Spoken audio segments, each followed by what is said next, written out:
I'll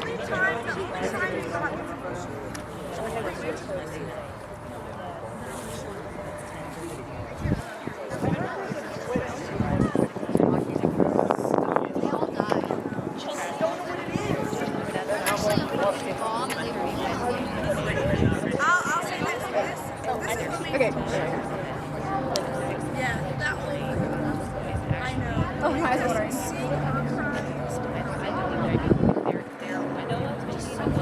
Did you take it? Oh. I couldn't tell if it was shuttering or not sometimes. Oh, yeah, it did. Okay, so. It just makes kind of a weird noise. Yeah. I kind of like it, though. Okay, it's working. Does that also do audio? I think so. Well, it's just going to hear us all the time. Yeah. So the plot of what's happening, like what she's fighting for, is that the same plot that they're fighting for in the musical? I thought I was playing him like songs but it was playing on like the entire house and it got like really overtaken like extremely fast. Yeah, because it was like getting louder.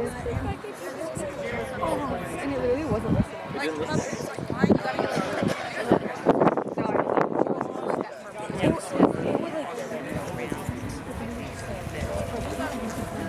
Hello!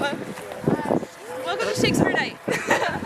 We are so excited to present a repertoire of different Shakespeare pieces and monologues. We have all worked so hard to present this for you, and yeah, I hope you enjoy. The Winter's Tale. Hamlet, much ado about nothing. Well, that ends well. As you like it. Taming of the Shrew. Two gentlemen of Verona.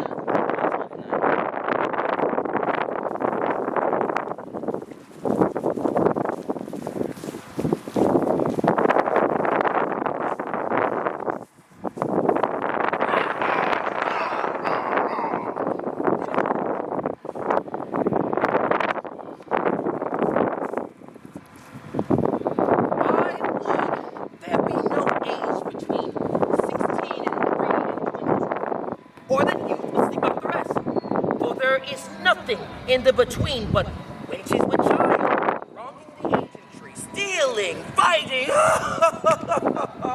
Now, anyone these royal dreams of 19 and 2 and 20 up this weather?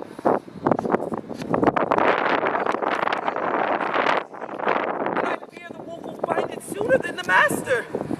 If anywhere I have them, 'tis by the seaside, browsing of ivy. Good luck. And if be thy will, what have we here?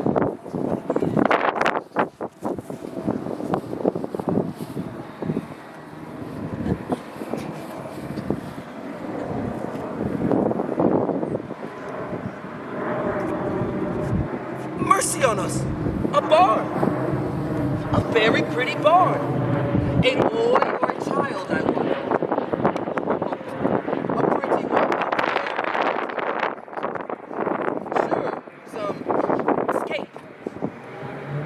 Though I am not bookish, I can read a waiting gentlewoman in the tape. This has been some stair work, some trunk work, some behind the door work. They were warmer than that this morning. Yet I tarry to my son come. He now openeth now. Woo!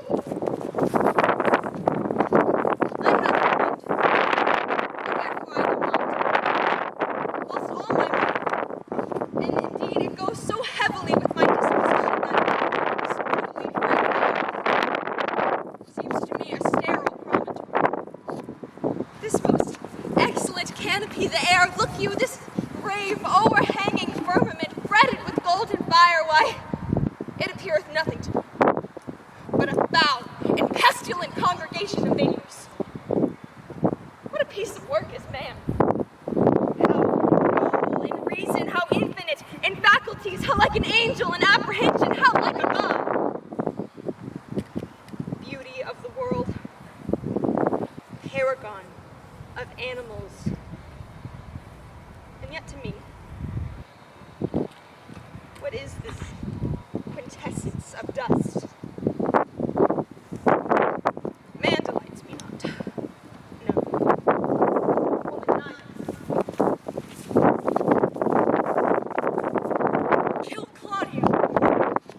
me to deny it. Farewell.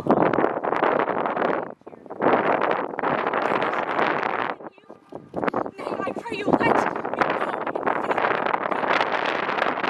You dare be so friends with me, then fight with my wife. If God will not approve in the height of villain who hath slandered, scorned, dishonored my kinswoman. What? Bear her in hand until I come to take hand, and then public accusation uncovered, slander, unmitigated rancor. God, that I were a man! I would eat his heart in the marketplace. Talk with a man out of window. A proper saying. Sweet hero, she is wronged. She is slandered. She is undone. Bridges and counties. Surely a princely testimony of goodly heritage.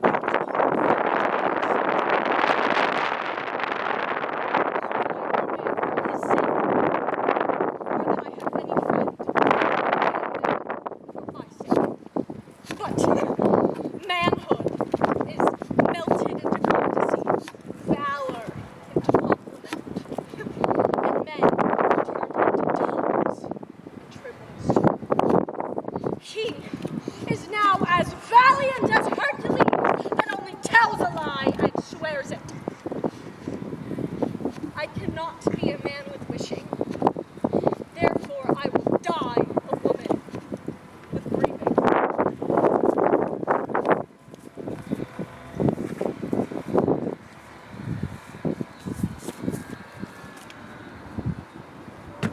It's soft. What light in yonder window breaks? It is the east. And Juliet is the sun.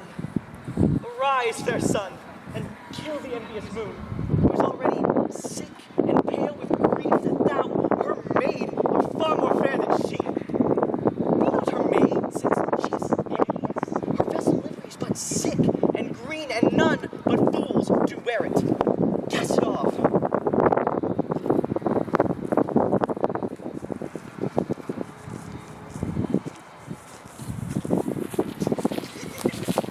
It is my lady.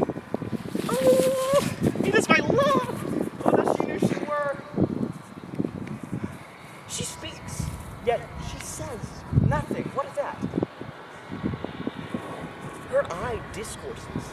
I will answer it. Oh, I am too bold. 'Tis not to me she speaks. Two of the fairest stars in all the heaven, having some business, to entreat her eyes to twinkle in their spheres till they return. What if her eyes were there, they in her head? The brightness of her cheeks would shame those stars as daylight doth a lamp. Her eyes would through the airy region stream so bright that birds would sing and think it were not night. See how she leans her cheek upon her hand. Oh, that I were that hand, that I might touch that cheek.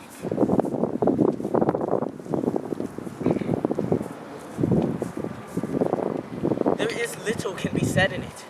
'Tis against the rule of nature to accuse your mothers, which is most infallible disobedience. He that hangs himself is a virgin. Virginity murdered himself and should be buried in highways out of all sanctified limits as a desperate offendress against nature. Virginity breeds might, much like a cheese consumes itself to the very heart, and so dies with feeding his own stomach. Besides, virginity is peevish, proud, idle, made of self-love, which is the most inhibited sin in the canon. Keep it not. You can't choose but lose by it. Out with it. Within 10 years, it will make itself too, which is a goodly increase, and the principle of which is not much the worse. Away with it. Let me see. Marry, ill. To like him that's ne'er it likes. 'Tis a commodity will lose the gloss with lying. The longer kept, the less worth. Out with it while 'tis vendible. Answer the time of request. Virginity, like an old courtier, wears her cap out of fashion, richly suited and unsuitable. Just like the brooch and the toothpick, which we're not now. Your dates were better in your pie and your porridge than in your cheek. Your virginity, your old virginity. It's like one of our French withered pears. It's ill, it eats dryly. Mary 'tis a withered pear. It formerly was better. Mary 'tis yet a withered pear. Were you anything?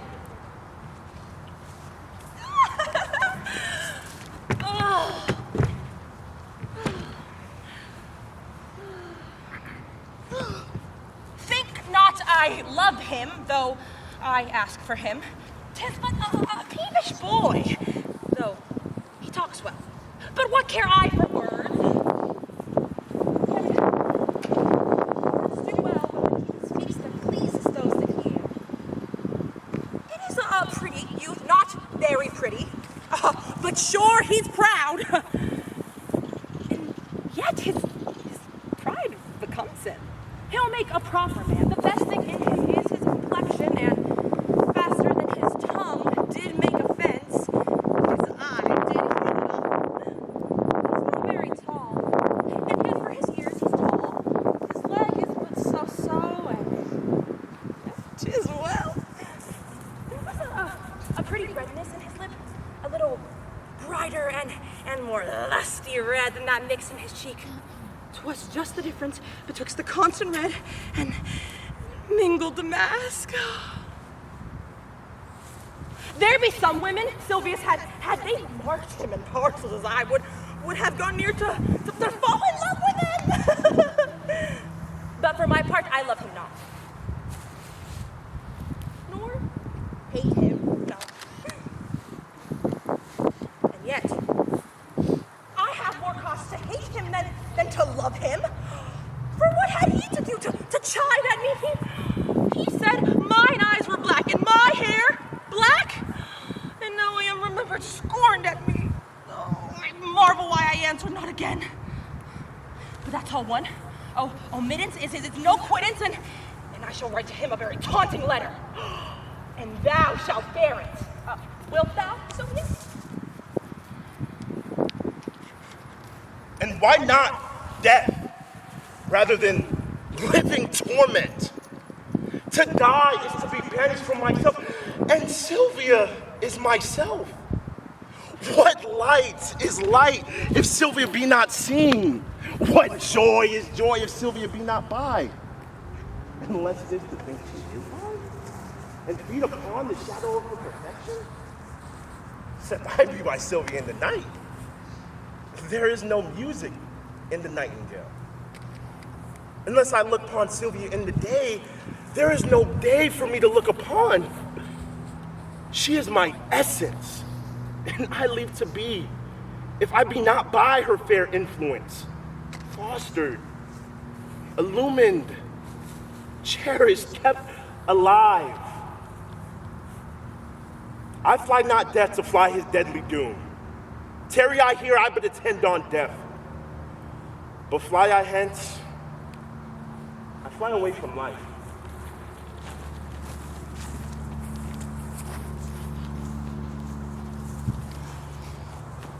Oh, good morrow, good Kate, for that is your name, I hear. Well, have you heard, but something hard of hearing. They call me Catherine, that do talk of me. You lie, for in good faith you are called Plain Kate and Bonnie Kate, and sometimes Kate the Curse. But Kate, the most beautiful Kate in all of Christendom, my Kate of Kate Hall, super dainty Kate, for all dainties are Kate. I am wooed to move thee, my wife. Moved? In good time. Let him move you hither, remove you hence. I knew it the first word. Why, what's movable? A joined stool. You hit it. Come, sit on me. Asses were made to bear, and so are you. Women were made to bear, and so are you. Oh, no such thing as you. Oh, Kate, I will not burden thee, for you are young and light. Too light for some passion yet, as heavy as my weight should be. Should be? Should buzz! Well painted like a buzzard. Oh, slow-winged turtle, shall a buzzard come and take thee? Aye, for a turtle as he takes a buzzard. Kate, come. You wasp. You are too angry. If I be waspish, best beware my sting. Oh, my remedy is to then pluck it out. Yet the fool would find where it lies. Who knows not where a wasp does wear his sting? In his tail. In his tongue. Whose tongue? Yours, if you talk of tails. With my tongue in your tail? Why, good Kate, I'm a gentleman. Oh, that I'll try.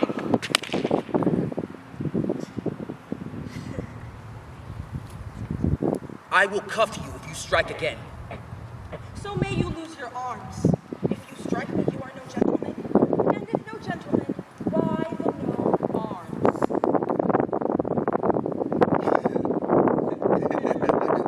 I herald the Kate. Put me in thy books. What is your crest? A coxcomb? A combless cock, and you my head. No cock of mine. You crow too like a craven. Come, Kate, come. It is my fashion when I see a crab. Why? Here's no crab. So, look not down. There is. Where is it? Had I a glass, I would show you. What? You mean my face? Well, aimed of such a young one. Now, by St. George, I am too young for you. Yet you are withered. 'Tis with cares. I care not. No, you scape not so. I chafe you if I tarry. Let me go.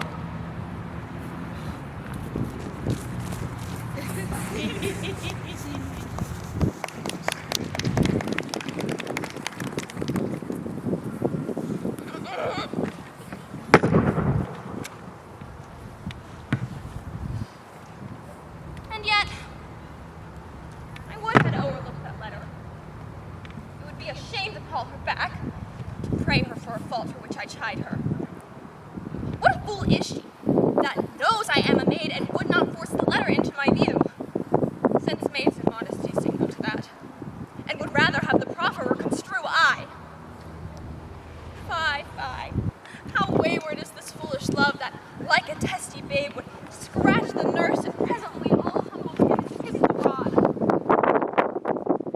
How churlishly I chide Lucetta, when, willingly, I would have had her here. How angrily I taught my brow to frown when inward joy enforced my heart to smile. My penance is to call Lucetta back and ask permission for my folly past. But ho! Lucetta! What would your ladyship? Is it near dinner time? I would it were, that you might kill your stomach on your meat and not upon your maid. What is it now that thou took up so gingerly? Nothing. Why didst thou stoop then? To take up a paper that I let fall. And is that paper nothing? Nothing. Then let it lie for those that it concerns. It will not lie where it concerns, unless it have a false interpreter. Some love of yours hath writ in my rhyme. That I might sing that to it. Give you me a note, and you will consent. As little as by such toys as may be hard. I allow. It is too heavy for so far light. Be like it hath some burden. I, melodious were it. Would you sing it? And why not you? I cannot reach so high. How now? Let's see your song now, minion. Keep tune there still, so you might sing it out. And yet methinks I do not like this tune. You do not? No, it is too sharp. You, minion, are too saucy. Nay, now you are too flat. And not a concord with too harsh a descant. There wanted but a mean to fill your song. The mean is drowned by your unruly bass. Indeed, I did the bass for Proteus. This battle shall not henceforth trouble me. Here is a spoil with protestation. Let the papers lie. Thou would only be fingering them to anger me. She makes it strange, but she would be best pleased to be so angered by another letter.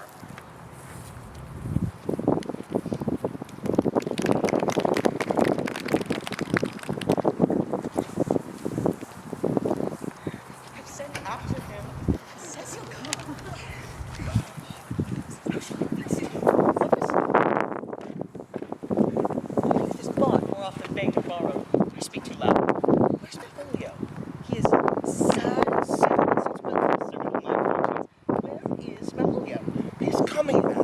very strange manner.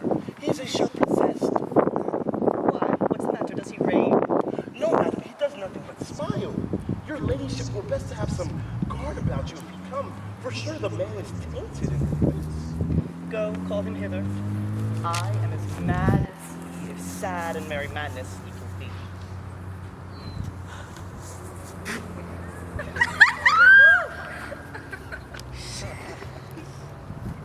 Sweet lady, ho ho. Now, Malvolio. Smart's thou? I consider to be upon a sad occasion. Sad, lady. I could be sad. This does cause some obstruction in the blood, this cross-gartering, but what of that? If it pleases the eye of one, it is with me as the very true sonnet is. One and all. How dost thou, man? What is the matter with thee? Not black in my mind, though yellow in my legs. It comes with hands and commends shall be executed. God comfort thee! Why dost thou smile so, and kiss thy hand so oft? How do you, Malvolio? At your request. Yes, nightingales answer daws. Why appear you with this ridiculousness before my lady? Be not afraid of greatness. Why sayst thou? Some are born great, some achieve greatness, and some have greatness thrust. Restore thee! Remember who commended that yellow stocking? Cross-gartered! Go, thou art made, if thou desires. Am I made? If not, let me see. This is very midsummer madness. Madam, the young gentleman of the Count Orsino's is returned. I could hardly entreat him back. He attends your ladyship's pleasure. I should tell him, first because it's due to me, let my men have special care of him. I will not have him miscarry for the half my dowry.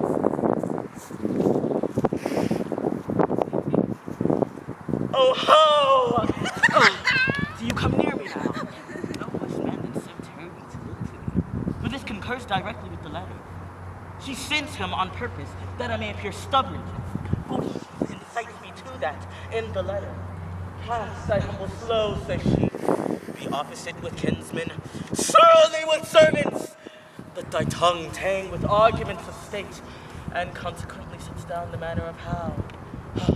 As a sad face, a reverend carriage, and the habit of some sir of note, and